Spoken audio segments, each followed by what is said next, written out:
Oh, ja. Deputaire Tineke Skokker, nummer 2 op de lijst van het CDA. En ik deputaire. We hebben net een heel soort show maar de verkiezings, want het weer vooral Sjoerd, de nummer 1. Hoe had hij die in Vinio? Sjoerd had het fantastisch gedaan. Wij hadden echt, we hadden natuurlijk 4 jaar keihard werken. Wij hebben een mooie kandidatenlijst, goed programma en ik vind dat we een hele goede campagne die hebben. En ja, Sjoerd is er vol op ingang en vol enthousiasme. Dus dat... Ik net verwacht dat je iets zou zeggen natuurlijk. Maar had er net moment met dat je dacht van, vergeet me, nou wil ik wel even. Oh ja, maar die momenten had ik wel horen. Dus we hadden het mooi verdeeld. En ik heb verschillende debatten die en we hebben van alles gekend. En het geldt van meer kandidaten op de lijst. Dat is het leuke van de mind wat we gaan. En dat had dus al heel goed voldaan. Als je nou waarom je op de laatste 4 jaar hier, wanneer wie jou het meeste zichtbaar als deputaire? Dat vind ik moeilijk. Nou, ik denk destijds mijn bouwwerk. Dat we echt van die momenten, het had heel spannend geweest. En het is vaak zo, als dingen misgaan of misdriegen te gaan, dan lees je het meest onder de vergrootglas. Dus dat had momenten wist dat ik heel zichtbaar was. We hebben het nou over de kosten van de nijbouw van de provincie, dus nij- en verbouw. Ja, absoluut. En we onder het budget bleef, ja of nee? Ja, precies. En de mislukte onbesteding die we hier, nou, spannende momenten. Dus dat ben echt momenten wist dat het er echt even heel heftig op tag hier. En dan lijst ik voort, ik zie het nice. Nou ja, en verder natuurlijk orenportefeuilles, jeugdzorg en mijn wetten. Daar hele grote momenten wist dat er van alles aan de hand weer, van alles te doen weer. Ja. Of kom je dan toch vooral niet naar dat het net goed gaat? Liek als maar Sjoerd. Nou ja, dat schijnt zo te wezen. Hond bij het man is al geen huis meer, man bij het hond. Maar het oors is oors wezen. En ja, het is heel vaak toch, als er wat misgaat, misdriegen te gaan, dan komen de media. En ik vind het wel eens jammer, want ik wil als gewone lezer en tv-sjogger ik graag weten hoe het gewoon gaat. Gaat het goed, gaat het net goed, wat gebeurt er? Dus, maar die momenten ben ik er nog geweest. Wat vind je ervan dat de meeste mensen dan toch net genoeg weten hoe die provincie, wat je dan krijgt door? Dat is toch frustrerend, lijkt het mij? Ja, dat is absoluut weer. En dat komt natuurlijk, we hebben heel weinig met individuele burgers te maken. Dan is de gemeente heel zichtbaar, de eerste oerhiet. En landelijk, dat zit wel in het nice. Dus ja, dat kun je zien als frustratie. Nee, dat is gewoon iets daar je mee te leven. En dat is nog een keer zo. En je moet je drijven en je voldoening hebben uit de zaken die je mind wil realiseren van Friesland. En dat is voor mij de drive. En wat had jou voor jou het laatste hier in een moment was dat je dacht, en daar doe ik het voor en daarom ben ik deputaire? Ja, absoluut. Nou, voor de meesten. En heel duidelijk op het merk van Ben. Een squalle die het van tegenzwak voldwannen wordt, geweldig. En als dan die band zit die squallen en de wist, dit gaat je goed. Maar ik met de jeugdzorg. Die hele kwetsbare band die er extra zwaar neder gaat. En daar kan dan mij wel wat voldwannen. Daar kan dan die steentje om bijdragen. Dat zijn voor mij echt de geweldige momenten. Ben je het benauwd dat het nou al weer afbrutsen wordt, maar de bezuinigings? Nou, nee, want wij hadden het goed borgd, maar de jeugdzorg, daar ben we goed mee in oorlees. En dat is ik net een kwestie van daar erbij zetten. Daar maken ik heel goed in kiezen en daar kiezen we heel zorgvuldig in. Dus daar heb ik alle vertrouwen in dat dat goed komt. Als we nog even rondscheren naar de campagne, wat het voor jou een moment was, want je bent natuurlijk ook wel actief in de campagne vieren was, wat is je heel erg bijbleun? Weet je nog zo'n moment? Discussie misschien maar hier op stritten of... Ja, op stritten. Vanmiddag nog. We zijn vanmiddag nog even aan het flyeren geweest. Vreselijk koud, mooi waar, maar het weer koud. En dan toch de gesprekken bij de meesten. En het mooie van meesten die zeggen, ik weet net zo vol van wat de provincie doet, maar ik wil stemmen, want ik geef van Friesland. En wij moeten hier mijn wat doen en mijn wat redden. Nou, dat zijn voor mij de mooie momenten. Absoluut. Ja, ik heftige discussies houden met mensen die zijn, alleen maar gebeuren in die provincie. Ik weet er niks van. Nou, dan net zozeer de provincie, maar gewoon de politiek. En dat voelt me heel botaal. Want ik hier eigenlijk een beetje verwachten dat we volle meer mensen. En dat we een familie maar 1 of 2. Nou, we waren op een Nijstad in Ljouwert en dat werd aardig druk, want het is waanzinnig midden. En dat weer eigenlijk heel mooi om mij te maken. Ja, ik mag graag flyer en met mensen praten. Maar nee, dat weer echt mooi. Nou kwam hier vanmiddag om 4 uur om met taart. Waarom? Mijn man is hier jood. Ook bezig. Dank u wel. Dank u wel. Nee, ik heb helemaal het gevoel van... want hij ziet vanmorgen bij ons op het stembureau. Dus hij is vanmorgen om Jelverson naar voortgang. En toen ben ik hierheen gegaan, want wij zoeken van een beetje flyerie. Hij is nu op het stembureau aan het tellen. Nou, ik denk, dit vind ik niks. Dat ik neem even... Wat een leuke jerry. Ja, niks hoor. Dat ik neem even wat fly mee. Dan heb ik meestal nog een beetje een feestelijk gevoel van die jeetje van mijn man. Ja, dus dat wordt gewoon tussen terug wat viert. Ja, wij vieren het echt in het weekend, maar de familie en de band en iedereen en de vrienden. Maar nou ja, dat is net oors. No? De verkiezingen die worden net onpast door jetjes van echtgenoten, dus dat is het oors. Nou, lijkt het erop dat de opkomst toch heger is, landelijk zeker. En Friesland zit er meestal bovenuit. Ja. Wat zou dat, Jo? Vind ik mooi. En protemeesken die zijn toch belust veel bij de provincie en stemmen voor Friesland. Ik had het al eerder zijn in een interview. Daar hoop ik op, dat zo volle mogelijk mensen stemmen gaan. Want die belutsen is bij de provincie, bij de mensen hier, dat is gewoon weer wat mij van hammatten. Nou, het zou allemaal juist de wol zijn, liek als de andere partijen. Wij willen net om tafel met de PVV, oors als landelijk. Hoe valt dat? Ja, ik heb juist het debat net jet, want we hier een sportgala, dus dat is wat lastig om daarop te reageren, want ik had het net jet. Het standpunt maar heel bekend bij zijn in Koen. Ja, ik geloof dat het kwam vanwege uitspraken die terecht dienen worden over standpunt van de PVV. Nou ja, zat het maar gebruikelijk. De kiezer die had het nou voor het seizoen. Wij wachten de uitslag al en dan wordt er op koers. Maar ben je daar dan een soort op oersprutsen? Dat mensen zeggen van hoe kan het CDA nou met de achtergrond die ze hebben gedoogsteun van de PVV accepteren? Ja, natuurlijk. Dat is bij een hele grote mensen een onderwerp van gesprek. Maar dan ben ik een soort mensen die snappen het. Wat vind je? Nou ja, ik snap dat er matrageerd wordt. Maar het is natuurlijk net een zwart-wit verhaal van Glorie, hoe ga je, wat ben je blij mee? Absoluut net. En ja, dat geldt voor een heel soort mensen. En vind je dat CDA de goed om die in het? Ja, wanneer doe je de goed aan? Ik vind, ik hiet in eerste instantie natuurlijk helemaal net verwachten. Maar op een bepaald stuit dan realiseer je van er moet wel een regering komen. En dan vind ik het wel mooi dat mijn partij zei, wij gaan net aan de kant voor de verantwoordelijkheid. Dus dat vind ik heel goed. Dat je zegt, waar de schouders eronder, er moet geregeerd worden. En ja, het verhaal van die gedoogsteun PVV, wat ik al zei, dat is net een zwart-wit verhaal. Dat is iets, daar haal je gevoelens bij en daar haal ik en een soort mensen. Maar dan ben ik een heel soort mensen. Ik van Mediaware, maar ik in de jaren weekend, die zei ik van, er moet wel geregeerd worden. Ja. Dank van je reactie. Tineke Schokker, de nummer 2 op de list van het CDA. Het CDA dat juist ik zei het, no way dat wij maar de PVV in het college stappen. En dat is dus toch ooit zoals wat ze landelijk zitten.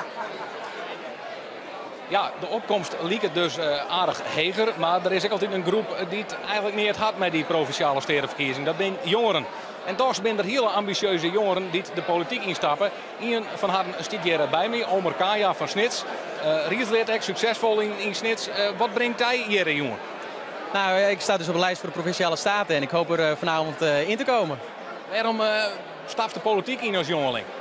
Nou, heel erg omdat ik juist wat wil betekenen voor Friesland. Juist wat wil betekenen voor de samenleving. Ik wil wat terug doen, dus daarom ben ik de politiek ingestapt. Wat mij opvalt is de vrouw Nijs, die waar je dat? Ja, dat is mijn mem. Goeiejoen. Goeiejoen. Waarom dit holle doekje in het Friesk? Ik ben Friser. Ik woon in Friesland. Nou, dat hoort erbij, hè? Je hebt de reacties al gekregen op je holle doekje? Ja, vinden ze iedereen mooi. Het staat er hartstikke leuk, zeggen ze. Ben er nog geen PVV'ers zien kwam die het hem afgescoord had? Nee, ja, wij denken ook van ja, als we die tegenkomen, die zullen alleen maar positief hierover zijn. Ik kan me niet voorstellen dat je hierop tegen kunt zijn. Dit is volgens mij de toppunt van integratie. Een mooie Friese hoofddoek. Hoe is er met de hele familie? Want hij is er direct bij, zag ik.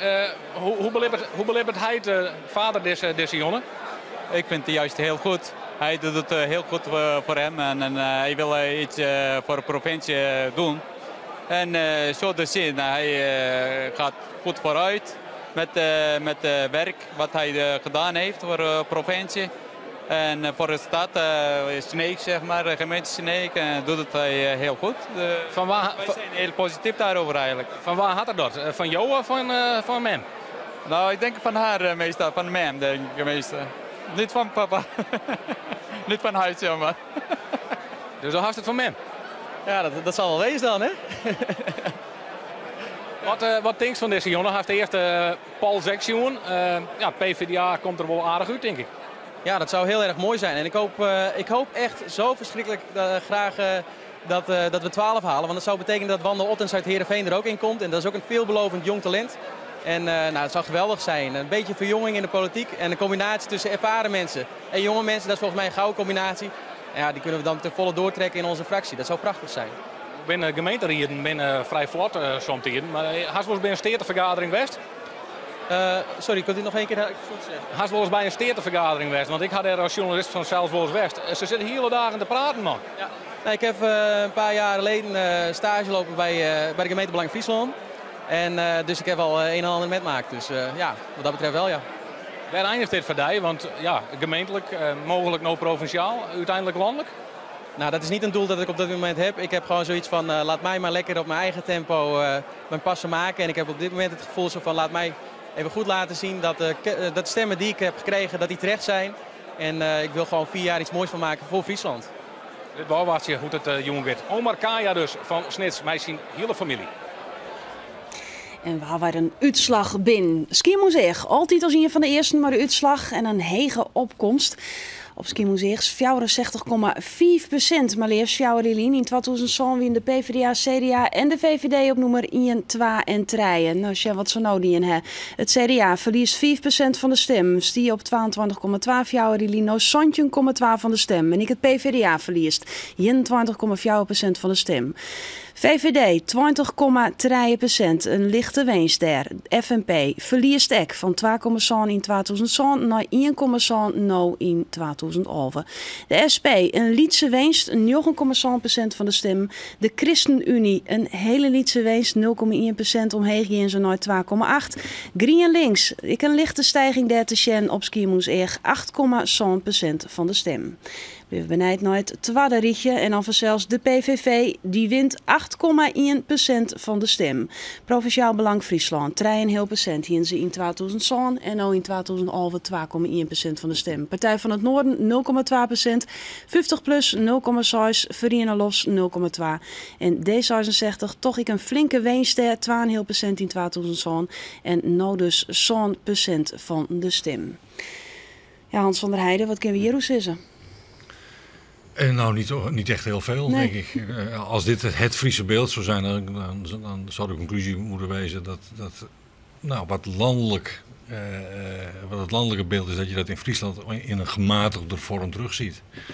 Maar ik weet niet, ik denk niet dat Schiermonnikoog, dat je daaruit kunt afleiden wat het hele Friese beeld zal zijn. Nee, net zo volle inwoners, hè? Dus dat heeft net zo heel veel Precies. volg dan. Maar wel opvallend dat CDA en PvdA beide toch wel vast verliezen.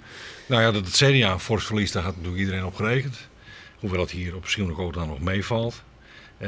PvdA rekende of hoopte op in ieder geval gelijk blijven. Dat hebben ze op Schiermonnikoog niet gehaald. Maar ze halen wel weer het percentage wat het landelijk zo ook laat aanzien. Ja, en de PVV dan 8,1% van de stem. Nou ja, laten we zeggen, vergeleken met het landelijke zou je ook zeggen, dat valt daar wat tegen. We stelden net al vast dat het landelijk percentage van 11 à 12, dat al lager is dan menigeen verwachtte. En hier is dat nog lager. Ja. Ja, Grutte-verliezer liek het toch het CDA te worden. Die partij verliest haast de helte en dat kinwollens de meerderheid in de Eerste Kamerkastje. CDA-staatssecretaris Henk Bleker reageert. En dat slechter gekund, maar goed is het niet. Heeft u het onderschat? Hebben de coalitiepartijen onderschat dat dit wel eens een hele moeilijke race zou gaan worden? Nou, dat denk ik niet. Want we zijn allemaal zo hard bezig geweest. Dat hebben we niet gedaan omdat we dachten, oh, die pot winnen we wel. Ja, de indruk was een paar weken geleden toch wel, nou ja, de rechtse meerderheid gaat het in de Eerste Kamer wel goed doen. Ik ben er bijna bij neergevallen, man. Dus kom op, ik heb geschoffeld en gedaan. En al mijn collega's ook. En in de provincie. Wat betekent deze prognose voor het kabinet? Ja, kijk, de precieze uitkomst in de Eerste Kamer, dan moet je echt, dat weet je pas morgen. Misschien pas overmorgen. Want het kan één zeteltje meer of minder voor deze of gene partij in Provinciale Staten kan net iets betekenen. Hè? Maar het ziet er naar uit dat het lastig gaat worden. Ja, ik begrijp er ongeveer 34 of 35 zetels. 35 was het? Ja. 2 van de SGP zag ik. Ja. Moet maar kijken, we zitten er dichtbij. We zitten er dichtbij en het had slechter gekund, zei het Henk Bleker. Het kan altijd slechter. Ja, het kan altijd slechter. Maar ja. Ja, nou, hij rekent zich toch ook wel vastrijk natuurlijk met 2 SGP-zetels. En dan moet die ene er ook nog komen. Dus dat weet ik allemaal niet. Ik zag net, er liep net onder in beeld nog een tekst langs dat Wiegel verwacht dat die meerderheid toch nog gehaald gaat worden. 34, 35 zetels. dat zie ik niet meer zo hard gebeuren. Nee, is dit nog, hield het effect natuurlijk bij de Tweede Kamerverkiezings dramatisch verlies van het CDA en dan nou deze verkiezingsdraag erom. Dat effect, dat app nog, hield hij toch? Ja, en er is natuurlijk bijgekomen het effect dat het CDA in deze coalitie is gestapt. Waardoor zelfs een deel van de eigen leden van de partij is vervreemd. En dat zal zeker ook voor de traditionele kiezersaanhang gelden. Ja, dus dat effect zul ik nog wel even terug in de komende neem ik wel jaren. aan, ja. En dan is het de vraag waar dat het sterkst is. We weten al dat het minder in het noorden het geval is dan in het zuiden. Dat met name in Brabant en Limburg de grootste klappen vallen. Maar dat er is, dat is duidelijk. Ja, en dat het zelfs ik weer effect op die Eerste Kamer. Ja.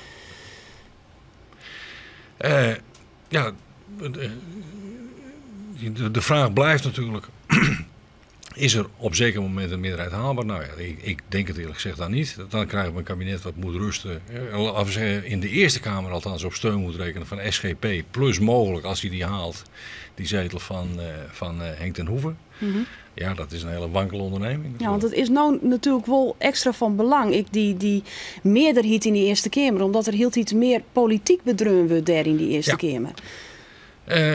Ja, dat is een van de zaken die ook altijd in de discussie opduikt als het over de Eerste Kamer gaat. De Eerste Kamer heeft natuurlijk eigenlijk vanaf zijn oprichting al ter discussie gestaan. Dus zolang die er is, zijn er ook altijd heel veel mensen geweest die hebben gezegd, weg ermee. De voorstanders wijzen er altijd op dat de Eerste Kamer in de wetgeving vooral de rol heeft om de zaken eens wat tegen het licht te houden. Kijken of het staatsrechtelijk allemaal klopt, of er geen strijdigheden optreden met de andere wetten of met de grondwet. Maar dat het verder, laten we zeggen, in termen van politiek opportunisme eigenlijk de Eerste Kamer, dat geen rol speelt. En dat is verloren? Nou ja, ik denk eerlijk gezegd dat dat ook niet veranderd is, maar dat politiek opportunisme altijd opduikt als daar aanleiding toe is. En daar hebben we natuurlijk een aantal hele rare voorbeelden van. Ik vind het zelf nog altijd een van de meest schokkende. Dat was destijds, wie zich dat nog kan herinneren, de Dolomina's en de abortusstrijd. Toen er een initiatiefwetsvoorstel uit de Tweede Kamer kwam van een PvdA en een VVD'er. En vervolgens werd dat initiatiefvoorstel, nadat het door de Tweede Kamer was goedgekeurd, werd het in de Eerste Kamer getorpedeerd door de VVD-fractie. Toen nog onder leiding van Haya van Zomeren-Douwen. En om geen enkele andere reden dan politiek opportunisme, om de samenwerking, een coalitie met het CDA na de eerstvolgende verkiezingen, om die zeker te stellen. Ik bedoel, dat is ook volmondig toegegeven door Haya van Zomeren later. Ze zegt ook zelf een van de dingen waar ze zich het meest voor schaamde. En dat zal misschien in de toekomst nog wel volle vaker voorkomen? Nou ja, ik bedoel, laat ik zeggen, het politieke bloed kruipt natuurlijk waar het niet gaan kan. Dat is, als er belangrijke politieke zaken op het spel staan, en je hebt de mogelijkheid als Eerste Kamerlid om daar een beslissende rol in te spelen, waarom zou je dat dan laten? Ja. Goed, uitslagen, daar ben we zelfs ik voor. En in Joet weer er in de oren na 2 dagen, 2 maart, alle dagen omtinken van de verkiezings. Uitslagen, daar hebben we het vanzelfs over. In Twieselerheide, we winnen aan het begin van de uitsturing, winnen we daar. En daar waart de stembus er omkeert. En Ilse Hermanides, die stiert er op een noos bij. En ik denk net dat ze zelf mooi stemd had of mooi telt had, maar ze ben wel telt, hè, die stem, Ilse. Ja, alle stemmen binnen tussen telt. Ze hebben een goed uur in Dwaandewest. Dan wordt alles op verschillende stapels deadlines, zodat je eigenlijk direct kan zien water wat heger zit en water wat leger zit. We hebben hier voor op tafel wat deadline. Naast mij zit de haat van het stembureau Martin van der Veen. Wat kunnen wij nou direct als sis hoe de uitslag hier? Ja, de uitslag is hier bekend dus. En de gust is hier de FNP. Ging je dat verwachten? Dat ik verwachten, ja. Dat is eigenlijk altijd zo hier. Nou, wie bij de Tweede Kamerverkiezings, die vooral de PVV het hier heel goed, meer dan 24% hier in ze toen. Hoeveel procent hebben ze nou? Zij komen nou, ik dacht van een 60% werd ze nou opkomen. En verrast je dat? Nou, je weet het nooit, maar je zit dus aan op het stembureau en dan maak je wat een inschatting. Ik wil toch verwachten dus dat zij een goede score met je zoen. Dat gaan ze dus echt die. Nou hebben we hier voor jou op tafel eigenlijk dus eventjes de 2 grootste partijen lezen. Rechts zeggen we de FNP, daarnaast zeggen we de PVV. En helemaal links, ja, die had de minste stemmen gekregen, hè? Ja, Verena Lofts, die had 2 stemmen gekregen. Dat telt dan net mij verzeld. Nee. Dat is net eens 1%? Ja, aardig minder, ja. Ja. Nee, dat is... Zo gaat dat, maar dat is echt een partij die hier natuurlijk net bekend is. Hè. Wat moet er nou nog gebeuren hier voordat je hem kleer binnen? Nou, we hadden totaal uitslag. We dwalen met het proces verbaal en dus de oorronding. Nou, ik denk mijn kwartier hebben we de zaak aan kant en dan brengen we dat naar het gemeentehuis. En dan show ik even naar de televisie hoe het er verder in het loon heen leidt. Mooi, dan kan dus de uitslag die hier in Tusken helemaal bekend is, vergeleken worden met de rest van de provincie. Ilse, hebben ze daar het opkomstcijfer ook al paraat? Ja, de opkomst dat wie om en nabij de 50%, klopt hè? Ja, het woe voor een morgen heel dol net en om 4 uur nog net. Maar uiteindelijk kwam het dan nog wat meer opzetten en we zijn correct over de 50% in. Iemand was stemmen over de 50% in, ik heb het zeggen. Ja. En dat is eigenlijk in de laatste 3 uur nog bij elkaar sprokkeld. Ja, dat is eigenlijk van Royal Verzijzen dat nog een beetje moet erin. Ja, hier we eigenlijk net verwachten dat we dat heli zoen. En het is dus echt minder dan de vorige keer. Dank u wel. Graag gedaan. Ilse Hermanides vanuit Twieseler Heide. In Joet weer na onrin van 2 maart alle dagen omtinken van de verkiezings. Zo ook een reportage over de 2 nijkommers onder de partijen. En dat binnen 50PLUS en de PVV. Listloeker Jan Waterlander van 50PLUS wil mij eens aanpraten bij verzorgingshuis Vegelingstaat op een Jouwer. Een goed voorbeeld van hoe het oud en jong bij elkaar wennet. Dit is een hof. En in de meest letterlijke zin, waar de meerskip zoals die is en zoals die volgens ons wezen goed functioneren kan. Wij willen heel graag gezichtsbepalende gebouwen die willen we horen, ik in het dorpen. En op het moment dat je zorgt dat de functie verhoort, dan kan je heel mooi de functie van het gebouw verhoren. En je zorgt hier dat er een heel mooi verzorgingshuis achterkomen is, waar je eigenlijk allerhande zaken van ons programma weer opvinden. Likos het deskundige personeel, de opleidingen. Je zorgt dat in hof 2 integratieplak vindt van ouderen en jongeren. De oren nijkommer van deze verkiezings is de PVV. Listloeker Max Adema treffen we op het Zethoes in Snits. De fusie van de 4 gemeentes in deze Zuidwesthoeken moet na de evaluatie in 2013 goed bepraat worden. Wij willen luisteren naar de burger. Wij willen luisteren naar Zitse en Maaike. En dat die in een referendum bij hele grote meerderheid uitspreken van dit hier zou net matten. Ja, dan zou het best wel eens kennen dat we het weer ontvlechten moeten. Maar dan keer je het dan niet meer keren? Nee, maar goed, we hebben 2013 en dan komt er een evaluatie. Die is natuurlijk net voor niks. Maar je kunt die herindeling net meer weer omdraaien. Nou, deze herindeling is maar de zeer de vraag of we dat weer omdraaien kennen. Maar we kennen in ieder geval dat bij de volgende keer, als er weer eens een gemeentelijke herindeling komt. En ja, dat soort beloeden jaren we toch iedere keer toch wel achter de schermen jaren we dat. Nou, dan denk ik dat het heel verstandig is dat we dezelfde fout net weer maken moeten. En dat we dan wel luisteren naar Zitse en Maaike. 50PLUS wil ik meer sissenskip voor de dwarpen. En vergees hier bij 4 boetende spitshoorden voor oudere mensen. Nou ben ik 30PLUS, zeg ik maar zeggen. Kan ik dan wel op jouw partij stemmen? Of, Wij gaan zijn dat wat goed is voor de ouderen is ook goed voor de jongeren. Het betekent alleen nog dat wij toch een bril van de ouderen naar de samenleving zoeken. En als je daarin keuze maakt, dan ben die keuze natuurlijk net alleen goed voor de ouderen, dan ben die keuze ook goed voor de jongeren. Orenpunten van de PVV. Ze willen graag meer politie. En de bureaus op het platteland moeten weer iepen. Squalzwemmen moet verplicht worden op basis squallen. De PVV zet de politieke discussie op scherp.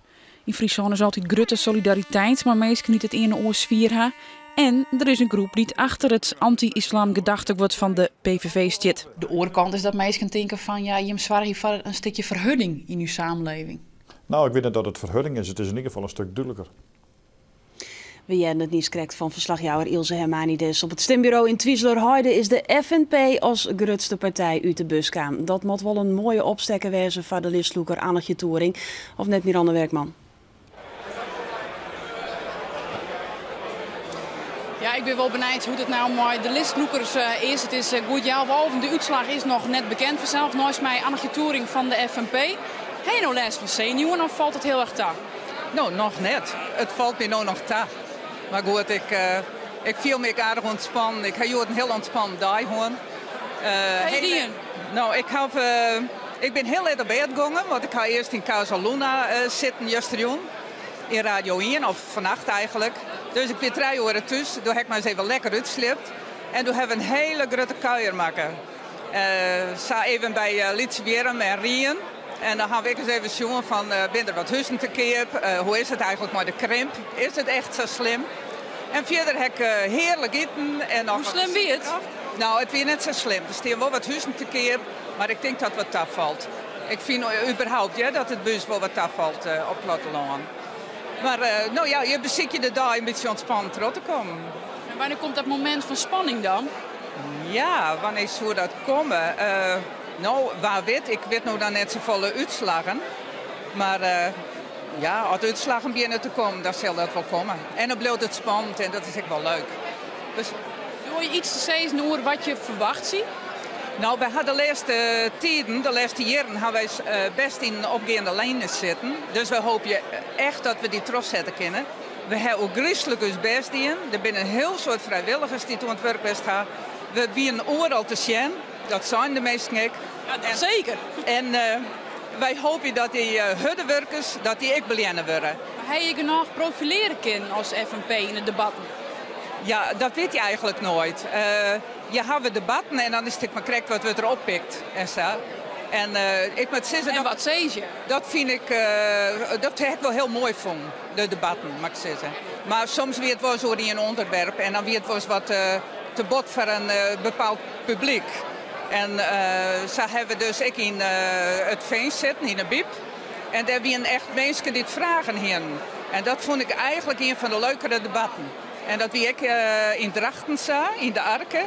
Daar zijn dan mensen die het echt belangstellend binnen en die eigenlijk nog net zo goed een kar maken hè, of gewoon weten willen van hoe denk je in broer. En dat wordt een debat heel leuk. Wat is nou de leukste vraag die je doet krijgen, ha? De moeilijkste? De moeilijkste? Nou ja, dat zijn dan toch vragen. Hoe steen je hierin, hoe steen je daarin? Hoe denk je moet Heerenveen, hoe denk je moet de werindeling? Hoe denk je moet de centrale as? Jood zei, ja, ik wil een bos maar zeggen van dat wij daar net een uitspraak over heen, maar dat hebben we dus wel. En dat wil ik nog wel even zeggen. Wij zijn zien de centrale as dat die er nou lissen had. Maar we zijn er wel voor zelf dat die dwarpen een veiliger die krijgen, dat het net meer door die dwarpen gaat. En wij willen echt het landschap daar wel wat sparen, maar wel dat er een goede verbinding komt. Dus je hebt dat zijn, we zijn zien die as die er nou leidt. Dus we gaan dus daar wel door uitsprutsen, maar dat het wel hem even net jet. Of misschien hij het natuurlijk nog zijn in het debat. Nou, ik denk wel dat we het zijn hebben, maar het is maar correct, is een journalist er dan bij, ja of nee? Dus wat dat omgeert is het alweer heel toevallig. Ja, laat het wel door de journalist. Ja, nou dat is net zo, hè. Dat laat ik wel onus, maar dat staat wel in het programma. Dus, en verder zijn wij altijd wel rij om het even te vertellen hoe het zit. Tierentank, en wat ga je nou Joendwan nog verder? Ja, we praten een piep vol en we drinken wat en we wachten maar al. En ik ben zo benijd. Ik denk dat de poll die er nog maken is van het landelijke gebeuren, dat het in Friesland wel volslaan oorlissen kan. En daar hoop ik op. Nou, 4 zitten, wat denk je? We hebben al 4 zitten. Nou ja, we hopen vanzelf dat we groeien, maar dat hoopt het elke niet. En ik ga zijn, ik ben mooi in Jiddy. En ik hoop... Nog in Jiddy? Ja, nog in Jiddy. Maar van Tineke Skakker is Joet Jiddy. Is die Joet Jiddy? Nou, ik ben mooi Jiddy en ik hoop dat ik ook wekker word, dat er dan een cadeautje is. Nou ja, en dat zou het heel mooi zijn dat we staan hier, maar ik denk dat dat wat de volle vreeg is. Anneke Toering, listloeker van de FNP, weet wat ze wil van haar Jiddy. 12 zitten erbij. Nou, nog hoor loeren en dan is Jiddy. Ja, horen nog. De spanning wordt heel iets groter. En als je dan zorgt naar de partijen die er binnen. Op links zijn 2 partijen die elkaar toch wat bestrijden. Dat zijn de SP en Vrienden Lofts. Vrienden Lofts is uit de SP bijkwam. De voorman van de Vrienden Lofts, dat is Arie Stoker. Die altijd naar hier te lid van de ChristenUnie in Jout. Ja, staat er nou liek, wil je hem van de kaart vragen? Nou, dat denk ik net. Het was voor ons een hele mooie campagne. En wij hebben beter duidelijk maken wat Vrienden Lofts budget. Dus die bekendheid is nog groter. We hebben al een protte nieuwe leden erbij gekregen. Er komt een nieuwe afdeling nog bij in Friesland. Alleen nog al van deze campagne. Dus het gaat heel goed. En wij hebben de tijd wel. Wij komen er wel. Maar nou nog net? Nou, dat weet ik niet. We moeten straks nog zien. En wij hopen natuurlijk op 1 of 2. Draaien zo heel dal geweldig wezen. Ja, en is dat net zo, dan hebben we uw tijd heel goed beroept. We hebben nu ook al aanvragen van Boeten, de provincie wij. Dus voor u is het sowieso een geweldige campagne. Dan neem je het op. Het zien onder andere de SP. Jos van der Horst, hij wil nou ook net naast jou staan. Nee, dat woorde Rieder ik al net. Hij kent nog net te begrijpen dat Verine Lofs net alleen nog maar ex-SP is. Ik kom dus zelfs uit de ChristenUnie. We hebben een kandidaat nu de Partij van de Arbeid, uit GroenLinks. Dus ze hoeven net zo allergisch voor u te wezen. Wij zijn voor Verine Lofs, dus daar zei ik bij. Ze hoeven net benauwd te wezen. Wij willen dus meer linkse samenwerking. Dat moet beginnen onder basis. Dat doen wij. We hebben geen dure hoofdkantoren zoals de SP met 20 miljoen op de bank. Maar wij zijn wel voor de meesten en daar gaat het tenslotte om. Nou nogal was je altijd met Joenlijk Harry. Ja, we zullen zien. Het zou prachtig wezen. Goed, Adi Stoker bedankt. Nou moeten we naar die orenman van zelfs. Want dat is de man van de SP. Die staat hier een 3-4 meter verder. En daar rennen we nou even in. Jos van der Horst, goeie joen. Lisloeker van de SP. Ik kom krijg bij jou, ja, conculega wij. Adi Stoker, waarom steen je nog naast hem? Wat zei je nou? Waarom steen je net naast hem? Nou, waarom wel? Wij zijn de SP en zij zijn Verenigd Links. Nou, 2 verschillende partijen, lijkt mij zo. Die wel in dezelfde hoeken de kiezers misschien bij hebben, hè? Nou, ja, dat is toch prima. En jou liek je de winnaar. Ja, nou ja, goed. Ik bedoel, kijk, de SP blijft altijd de SP.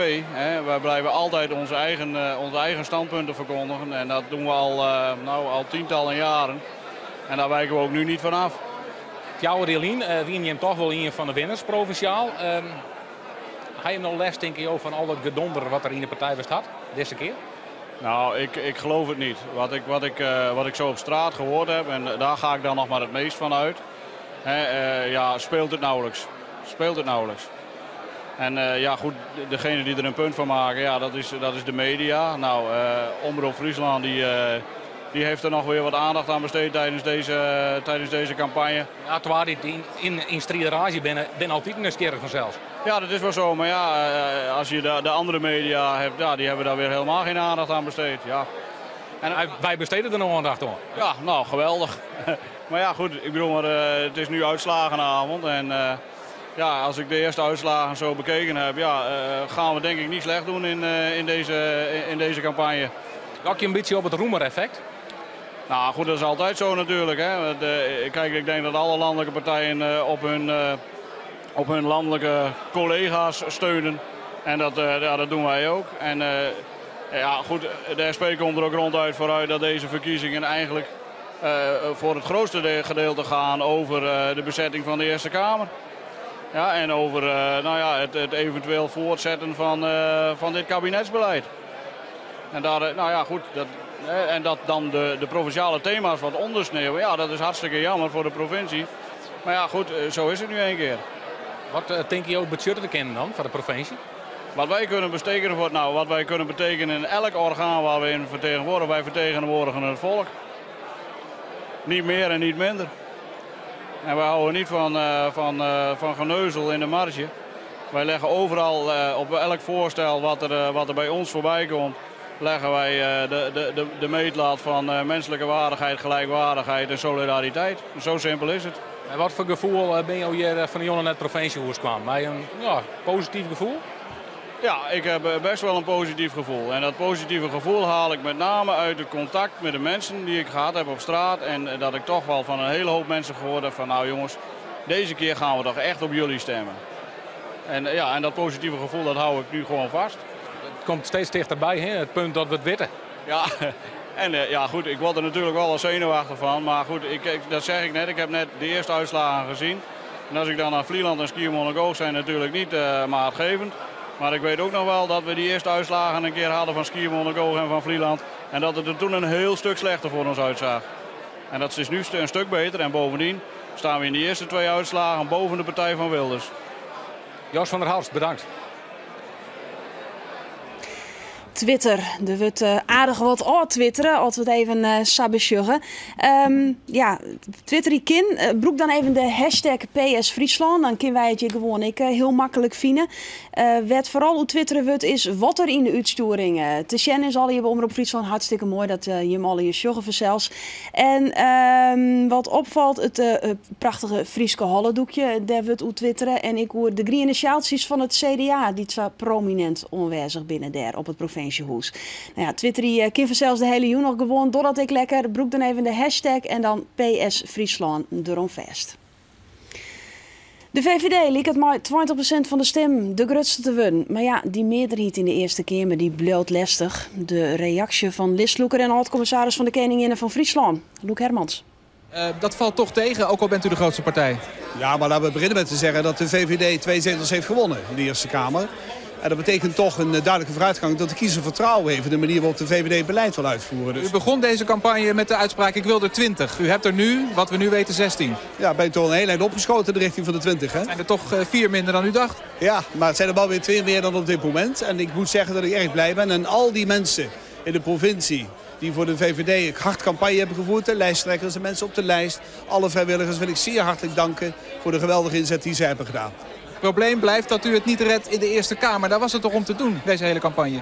Ja, dat was een belangrijk element. Het is ontzettend jammer dat dat niet gebeurd is. Het zal daardoor allemaal niet veel makkelijker worden in de politiek. Daar hebben we ook steeds voor gewaarschuwd. Nou, zegt u het woord jammer ook al. Dat was net een collega van u die zei dat ook. Ik zie hier de VVD'ers razendsnel omschakelen van Belgische toestanden naar van nou ja, jammer, het is werkbaar. Dat is toch heel wat anders? Als u mij de afgelopen dagen heeft gezien in de campagne, heb ik steeds gezegd het wordt heel moeilijk. We moeten oppassen dat we geen slappe thee en natte cake krijgen.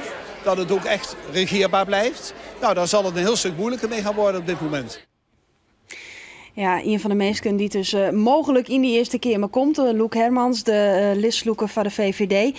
Vraag is eens, wat voor mensen zitten er eigenlijk in die Eerste Kamer? We zien nou Loek Hermans, we hebben in de campagne ik Ilko Brinkmans, ik een heel bekend gezicht. Wat voor mensen staan daar op zo'n list? Nou, dat zijn meteen 2 hele mooie voorbeelden van mensen die stapels, nou ja, we noemen het dan nevenfuncties, maar eigenlijk zijn het hun hoofdfuncties, want het Eerste Kamerlidmaatschap is eigenlijk een nevenfunctie, zou je kunnen zeggen. Maar die stapels buitengewoon belangrijke functies in het zogenaamde maatschappelijke middenveld vervullen. En dat leidt nog wel eens tot de kritiek dat de Eerste Kamer toch eigenlijk ook heel erg een lobbyorgaan is geworden. Als ik nog even een Loek Hermans neem, volgens mij is die voorzitter van de MKB, als ik het goed heb. Mm-hmm. Het lijkt toch haast onmogelijk dat hij als Eerste Kamerlid en met voortzetting van die functie niet ook een lobbyist voor het midden- en kleinbedrijf zal zijn. Daar hoeft op zichzelf niet zoveel meer mis te zijn, maar ja, dat is toch in eerste instantie niet je functie, zou ik zeggen. En ook Henk ten Hoeven heeft er alles op gewezen dat veel van zijn collega's dat eigenlijk eerder lobbyisten zijn dan volksvertegenwoordigers. Dus eerder deelbelangen vertegenwoordigen dan het algemeen belang. Ja. En dat vind ik wel een bezwaar. Ja, want? Nou ja, daar zit je niet voor. Ik bedoel, je bent volksvertegenwoordiger. Van het landsbelang. Ja, je precies. Net een bepaalde groep moet je verzind worden. Ja, en je bent daar lobbyisten genoeg rond Binnenhof. Belangenverstrengeling heet het dan hoor? In zekere zin, ja. Zo zou je kunnen zeggen. Ik zou het niet zo gek vinden als er toch ook een soort eis aan dat Eerste Kamerlidmaatschap werd gesteld dat bepaalde nevenfuncties eigenlijk niet toelaatbaar zijn. Maar waarom zouden ze dat leuk vinden om in die Eerste Kamer te zitten? Nou ja, kijk, als je MKB-voorzitter bent, dan is de Eerste Kamerlidmaatschap natuurlijk een prachtige functie om allerlei deuren geopend te krijgen. En ik zal niet zeggen dat Hermans zijn eerste doelstelling is, maar ik bedoel, dat zal ongetwijfeld ook een rol spelen. Ja. En dat maakt het toch onzuiver. Ja, ze vergaderen ik maar 1 keer in de week, dus volle tijd ben je er net om kwijt. Nee, maar je kunt, laten we zeggen, je hebt wel alle sleutels tot het Binnenhof. Dus je kunt ook op de andere dagen van de week daar overal wel binnenkomen. Ja, ideaal dan. Dat is, laten we zeggen, niet voor niks dat dit soort organisaties daar heel blij mee is natuurlijk. Dat ze dit soort mensen daar in de Eerste Kamer hebben zitten. Ja, nou, mensen niet mogelijk ik in de Eerste Kamer komen binnen de leden van de PVV. En de PVV, ik in Friesland, is verzint Miranda Werkman op het provinciehuis, maar de Frieske listloeker. Frieske listloeker, dat is Max Adema van de PVV. Krek Binnenkaam. Adema, je bent nog net de hele op het provinciehuis. Waar zitten je moois? Wij zitten op een hele gezellige locatie in de stad. Welke? Daar zitten we met z'n allen en met de hele ploeg. Welke locatie is dat? Een hele gezellige horecalocatie ergens in het centrum van de stad. Je wil net zeggen welke? Nee, we willen net zeggen welke, want dat willen we net. Wij willen dat lekker even privé houden. Wij hadden een hele hoed voor werk verzet met z'n allen. Dat willen we graag even vieren en even evalueren nog. En nou ja, wij zijn hier en wij zijn blij dat we hier binnen. Wij doen mij in alle provincies, dus het gaat hartstikke mooi. Wacht je hier de uitslag ik al? Nou, de uitslag is pas morgen, had ik wel begrepen. Nou, zo lang wachten we net. Wij ben hier nog een uur of zo stappen we hier nog even om en zo lang ben we hier nog wel. Maar je wilde vannacht toch wel bijwijzen in mijn dat bekend wordt hoe groot Jim Wurn binnen als PVV. Ja, ik ga er maar vanuit dat wij wel voor de televisie zitten, zeker. Maar Maar net hier op het provinciehuis? Wij blijven net de hele nacht op het provinciehuis, nee. Nou hebben wij van de Joet, ik wil jou beruchten dat er een onderzoek naar je rint voor het onheus bejegenen van een burger in jouw functie als politie. Wat heb je dien? Ja, ik wil daar nog verder net op ingaan. Ik bedoel, dat gaat door mijn werk, dat gaat net door de politiek. Ik wil daar nog verder helemaal net op inhoudelijk op ingaan. Is het wel vervelend dat Joet naar boeten komt? Nou, zulke soort dingen zijn altijd vervelend, maar ik wil er verder net op ingaan.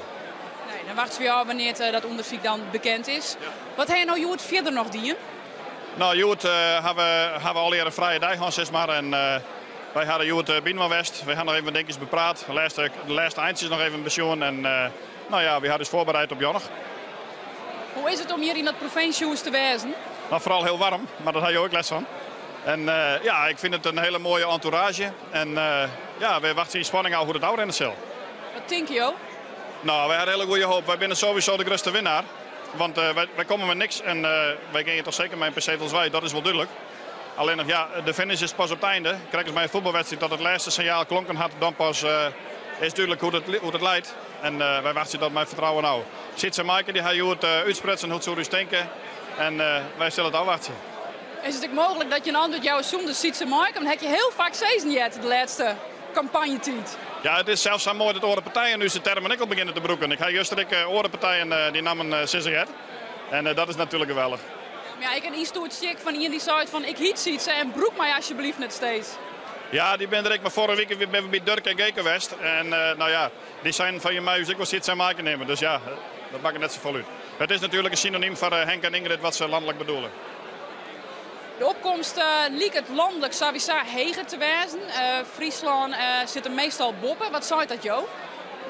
Nou, ik geloof best wel dat men in Friesland ook wel zich realiseert dat wij meedoen. En ik vind het alleen nog wel heel mooi dat de opkomst hoog is. Dat is belangrijk. Je in Spanje nog een uur komt en dan ga je waarom naar die gezellige locatie of naar huis? Nou, we gaan eerst nog even naar de gezellige locatie en dan gaan we al even naar huis staan. En tussen volgen we het vannacht nog. Oké, we wachten u daar. Dank voor je reactie dat we Max Adema, de listloeker van de PVV, zijn lid hadden gezegd hier even zin op het provinciehuis en binnen dan aanspreek voort voordat de definitieve uitslag hier bekend maken wordt.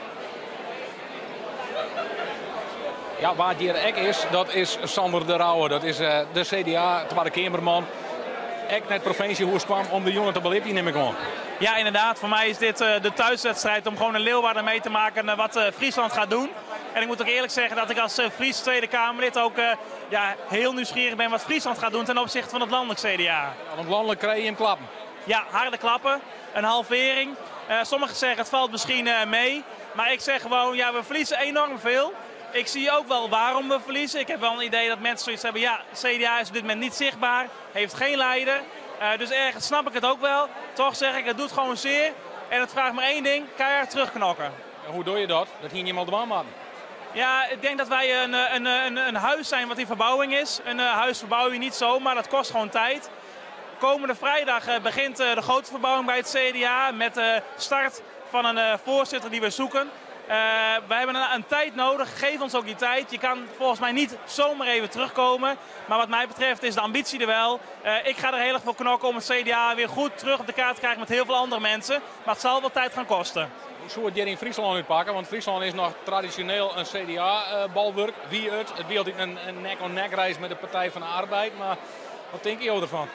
Ja, bolwerken bestaan niet meer. Laat deze uitslag zien. Althans landelijk. Er zijn ook andere bolwerken voor het CDA in Nederland waar we op dik verlies staan. In Friesland staan wij er denk ik best wel redelijk voor. Ik vond de campagne hier prima. Ik vond Sjoerd uitstekend. En de kandidaten en de vrijwilligers die waren echt geweldig. Maar het is ontzettend spannend. Ik weet het niet. Ik denk en ik hoop van harte dat het CDA hier uiteindelijk toch als grootste uit de bus komt. Maar dat zal niet wegnemen dat we ook hier veel werk te verzetten hebben de komende jaren. Dus je een paar puntjes, maar het is duidelijk een signaal dat het oorsmaakt dus. Ja, denk het wel. Dat signaal is ook al afgegeven bij de Tweede Kamer. Is ook heel hard aangekomen met het verlies. Het CDA moet inhoudelijk weer terug op de kaart, maar ook qua personen. En dat begint komende week al met het zoeken van een nieuwe partijvoorzitter. Is het CDA waarom bij hoor? Want in 1994 zie je hem ook in een diep dal. Ja, alhoewel het dal nu gewoon dieper is. Hè. De klap is vrij heftig. Daar moeten we niet mooier over praten dan het is. Tegelijkertijd, het zou wel eens kunnen zijn dat de bodem in zicht is. En dat je nu alleen maar naar boven kan kijken en het licht weer ziet. En daar ga ik mij op focussen. Want ik denk dat mensen dat ook van mij en van de anderen mogen vragen. Om weer naar voren te kijken, om weer rustig op te bouwen. Het zal tijd kosten. Het is niet gelukt voor deze verkiezing. Maar ik geloof zeker in het CDA, een brede volkspartij. Met een mooie linkervleugel en de rechtervleugel. Maar wel sterk vanuit het midden, ook recht vanuit het hart. En ik denk dat daar vanuit onze principes niks aan veranderd hoeft te worden. Onze fundamenten van dit huis wat wij moeten verbouwen staande, die blijven ook staan. Maar we moeten nog wel het huis gaan inrichten en opbouwen. En daar kunnen we wat mij betreft niet vroeg genoeg mee beginnen. Dan knap ondernemer neder die dat huis weer een beetje opkalfateren wil. Ja, inderdaad. Ik zoek nu bouwvakkers die mee willen klussen aan het huis. Weer mensen enthousiast krijgen en weer het perspectief krijgen van waar je naartoe wil als CDA. Maar ik proef ook bij heel veel mensen, ook de afgelopen week hier in Friesland, hartverwarmd. Die zeggen het CDA staat er sterk voor, maar we gaan toch weer campagne voeren. En ik zie dus ook weer het lichtpuntje, maar wel op een afstand. Ga je het echt door de provincie West? Ja, ik ben vanochtend begonnen met een geluidswagen door Zuidwest-Friesland. Gewoon met mijn eigen auto, microfoon in de auto en luidsprekers op het dak. En in de loop van de middag ging ik naar Sjoerd Galema hier in Leeuwarden flyeren. En wat mij gewoon opviel in positieve zin dat mensen zeiden, we hebben gestemd, we hebben ook CDA gestemd. Het viel mij mee en ik hoop dat we dat straks terug gaan zien in de uitslagen. Het zou heel mooi zijn omdat het CDA ook een socialere koers vaart dan vaak de rest in Nederland. Dat we ook in Zuidwest-Friesland een mooie uitslag gehad hebben, nog niet zo lang geleden. Ik hoop dat we dat mooie, authentieke Friese CDA-geluid opnieuw kunnen laten horen. Want dat geeft ook ons de kracht in Den Haag om daar weer naar te kijken wat heeft CDA Friesland nou goed gedaan. Dat we dat ook kunnen gebruiken voor het bouwen van het huis wat weer terug moet komen op de kaart. Sander de Rauwe, tweede Kamerlid van het CDA, van nou bedankt. Praat ik weer even met Hans van der Heijden verder over die Eerste Kamer. Want het is toch wel een heel apart orgaan hier in een democratisch land, zeg ik maar even zeggen. We hier niet correct even over Loek Hermans als voorzitter van het MKB. De waard niet correct twitteren toch Piet Regneres. En die zei Loek Hermans is helemaal geen voorzitter meer van MKB Nederland. Dat hebben we zelfs even uitzocht. Hoe zit het? Inderdaad, internet heeft ons zojuist verteld dat per 1 juni aanstaande hij wordt opgevolgd door Biesheuvel. Hans Biesheuvel, inderdaad. Dus hij is op dit stuit nog wel voorzitter van MKB. Ja, maar Piet, hartstikke bedankt. We mogen dat niet meer nadragen. Nee, zeker net. Goed, dan de Eerste Kamer. Er staan dus bekende namen als listloekers, als beëerde kandidaten van zijn Eerste Kamer. Maar die orenmeesken die ter alle hier inkomen, die staan ik op een list? Of hoe werkt dat? Ja, de verschillende partijen die deelnemen hebben lijsten en kandidatenlijsten. Dus het werkt eigenlijk net zoals met normale landelijke verkiezingen waarop wij kiezers met z'n allen stemmen. Alleen nu is dat aantal kiezers is beperkt tot die 566 statenleden. Ja. Maar ook dat gaat volgens het stelsel van evenredige vertegenwoordiging, net zoals bij de andere verkiezingen. En ook dat gaat gewoon met kandidatenlijsten. Maar ben daar ik echt campagnes voor? Vieren die campagne? Ben je aan het flyer in? Zullen we daar reclamespotjes van op televisie?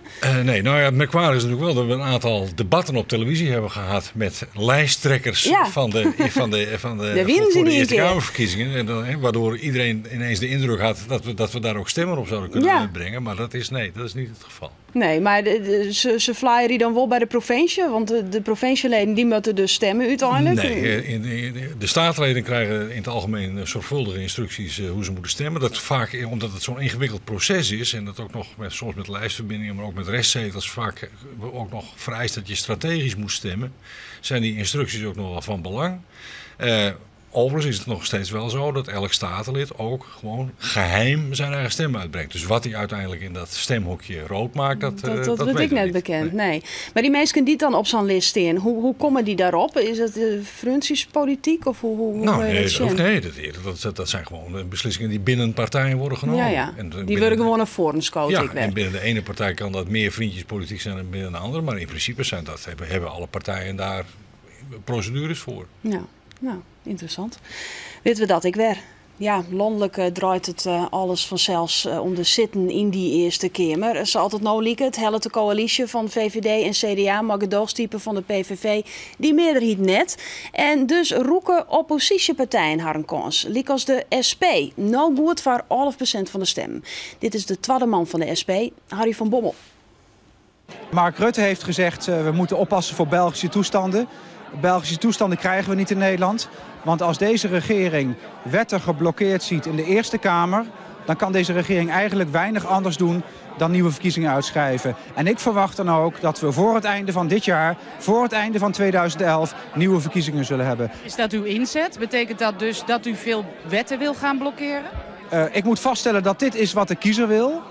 De kiezer wil kennelijk een ander bestuur in de provinciale staten. En ook, want daar ging het toch vooral om, Rutte heeft het zelf gezegd, dit is een test voor de regering, voor het regeringsbeleid. Daar is kennelijk geen meerderheid voor te halen. En dat betekent dat we dan nieuwe verkiezingen moeten krijgen. En komen die er niet, dan zal inderdaad het beleid van deze regering geblokkeerd worden. Nou, ferme taal van Harry van Bommel. Ja, nou ja, hij heeft natuurlijk een punt. Dit kabinet, daarvan is het grote toverwoord daadkracht. En zonder meerderheid in de Eerste Kamer is het met veel van die daadkracht straks gedaan. Simpelweg omdat het heel veel moeilijker wordt om wetsvoorstellen door de Eerste Kamer te loodsen. En ja, je kunt de Eerste Kamerleden dan verwijten dat ze politiek opportunistisch in de weer zijn. Maar die mogelijkheid hebben ze nu een keer. Ja, maar rint hij net een beetje vier voor de zaken, op de zaken van Ruud? Nou ja... Laat zeggen, dit kabinet heeft een aantal stevige maatregelen weliswaar aangekondigd. Maar als blijkt in het komende jaar dat daar praktisch gesproken weinig van terecht kan komen, dan wordt het ook tijd om eens te denken aan wat anders. Ja, nou ja, de SP zoen ze eens een keer misschien dat ze er dan zelf belang bij hebben in eigen verkiezings. Maar nou ja, de eerste exit polls als je dan is dat ik net echt zo. Nee, hier gaan straks ook allerlei electorale overwegingen een rol spelen. Wie wil graag dat er verkiezingen komen omdat er een aardige winst in het verschiet ligt? En wie wil ze zo lang mogelijk uitstellen omdat er een groot verliesopkomst lijkt te zijn? Ik zou me voor kunnen stellen dat het CDA nu toch graag zo lang mogelijk toch aan dit kabinet zich vast wil blijven klampen. Omdat verkiezingen op korte termijn zullen voor het CDA ook niet echt fijn uitpakken. Dat zal net echt mooi voor hem wezen. Nou ja, de SP dus op verlies. Maar hij is wel de enige en de eerste eigenlijk die het zo ropt. Zo van die nieuwe verkiezingen. Nou, het is de afgelopen 2 maanden natuurlijk al heel vaak gezegd. Dat zonder die meerderheid toch... En trouwens, laten we zeggen, zelfs de coalitiepartijen hebben het zelf hard geroepen. Dat zonder die meerderheid wordt het toch wel heel moeilijk. Uiteraard uit campagneoverwegingen. Maar ja, nu moet je inderdaad toegeven dat het misschien ook wel zo is als die minderheid er is. En dat het dus een hele lastige affaire wordt. Maar heeft het dan nog effectje? Het kan nou misschien maar 1 of 2 zitten schelen, die meerderheid. Ja, en dan ben je dus afhankelijk van SGP en van, als je die zetel haalt, Henk ten Hoeven. Dus Henk ten Hoeven wordt misschien wel een hele belangrijke figuur in Nederland. Ja. Oké, nou ja, in de oren naar deze verkiezingen zeggen we vooruit met een tal partijen.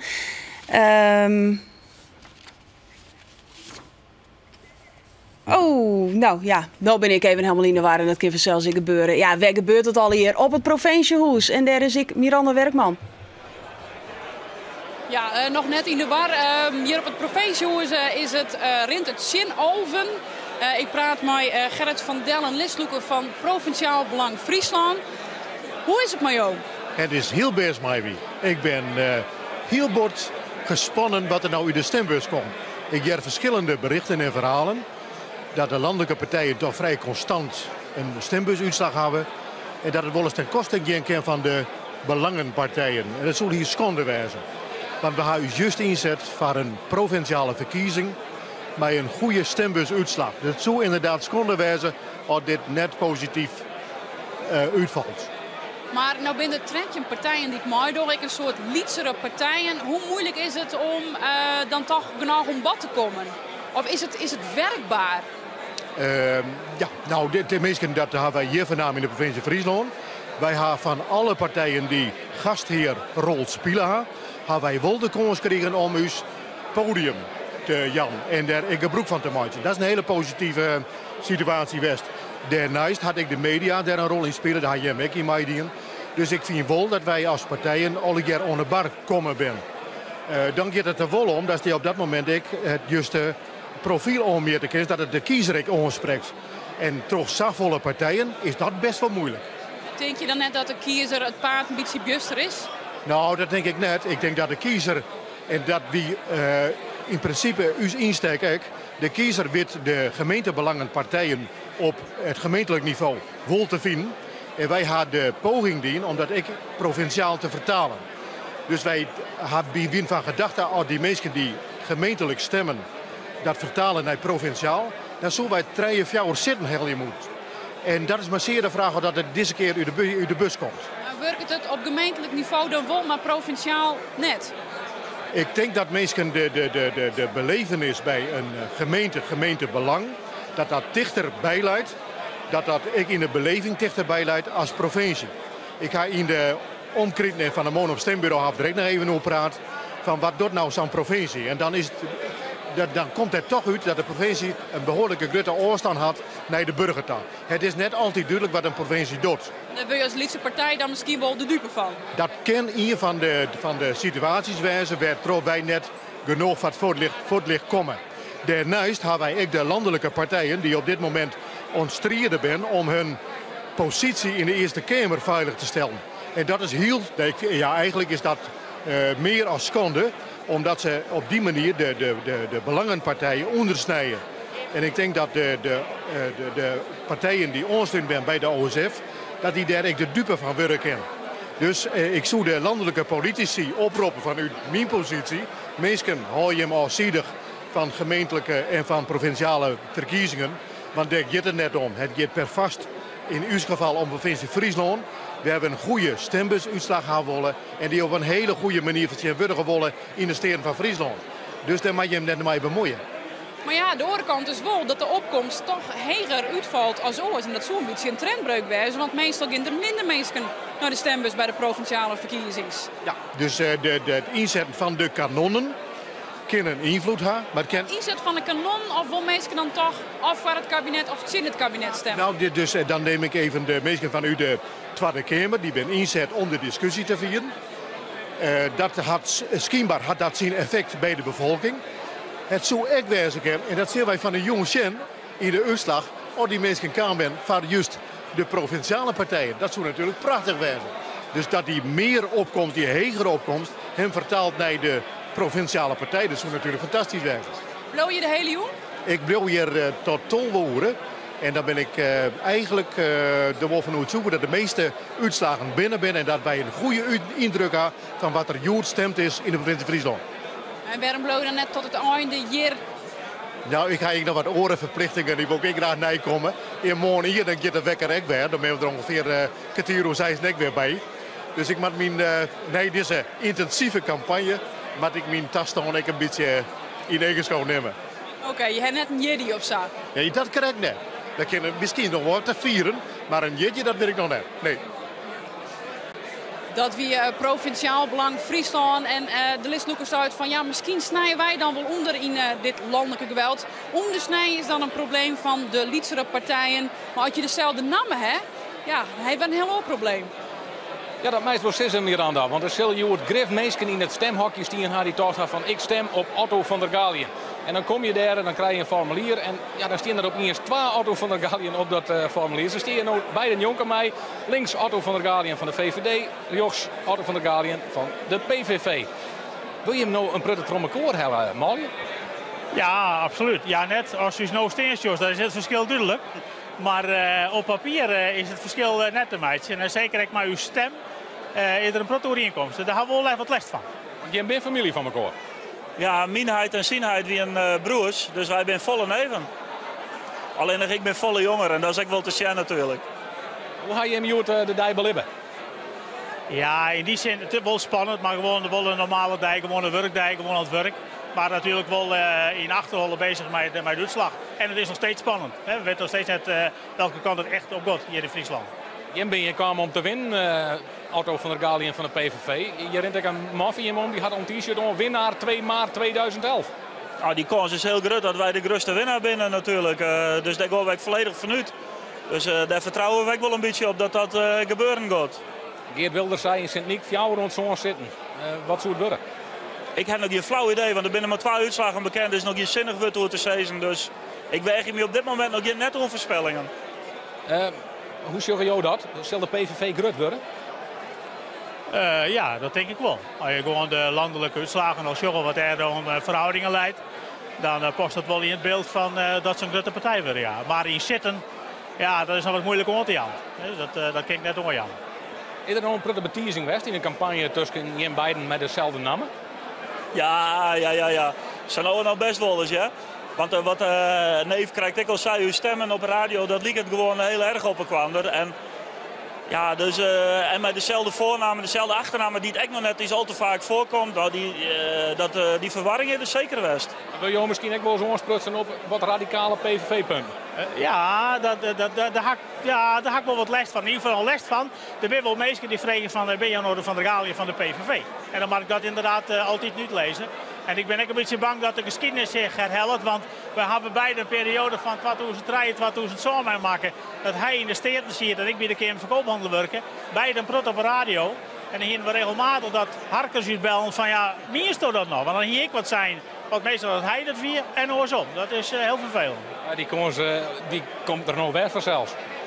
Ja, maar ik denk, neef Otto die houdt hem vooral bezig met verkeer en vervoer. En dat is nog net wat mijn ambitie leidt voor de komende jaren. Dus wat dat betreft zal het misschien wat meevallen. Dus is het al ambitie? Je bent nummer 12 al is, maar je gaat van de voornaal zijn. Ik ben geen kandidaat bij DPKR. Nee, absoluut. Daar ben ik heel helder in geweest. Dat ben ik absoluut net. Waarom net? Ja, dat kost zoveel tijd en dan wust leeft. En daar heb ik net zoveel belang bij. Ik wil graag nog dingen met mijn band doen en horen leuke dingen. En als deputaire komt dat in de knel. Ja, Jo ben wel de eerste op de PVV-lijst mijn politieke ondervinding. Dus het zou wel logisch wezen. Ja, maar het is misschien ook wel heel logisch dat ik juist in een fractie voor volle gruttere waarde wezen kan. En ik denk dat we goede orenkandidaat, zeker een hele goede orenkandidaat op de lijst hebben. Maar wie moet eerst de uitslag maar eens afwachten. En dan komen we misschien wel of net in aanmerking voor een deputeren. Komen jongen al met zo'n kandidaat naar voren? Nee, absoluut niet. Als je hem winnen, dan heb je misschien wel een probleem. Want er zijn heel veel partijen die in het voordeel zijn. Ja, wij willen eigenlijk net met de PVV werken. Ja, en dan hebben we steeds al het eerste kiezen zich maar uitspreken. Nou, dat hebben ze een jaar. We wachten nu op uitslagen. En dan zien we eens verder. VVD had dat in het debat ook zijn. Op basis van het programma net. Hadden ze de keer dan toch een beetje hier? Je mag in het leven nooit zeggen. Maar er zitten programmatisch toch wel forse verschillen tussen. Dus dat lijkt het mij vrijwel onmogelijk. Maar ja, je moet ook eerst, wat Otto ook zei, de uitslag maar even afwachten. En dan maar zien wat er uit de vorming valt. Door jou in elk geval in het provinciehuis. Jo, waarom het gezellige café hier in de binnenstad van jou? Ja, nou, we blijven hier eerst nog wel even. Want we ben ik wel heel benieuwd natuurlijk hoe het gaat met de uitslagen. Dus wij drinken hier eerst nog wel even een glasje met de man. Dus. Maar hij is wat jonger, hij moet ook wat jij naar bed. Hè? Dat is ook wel even. Man, bedankt. Oké, graag gedaan.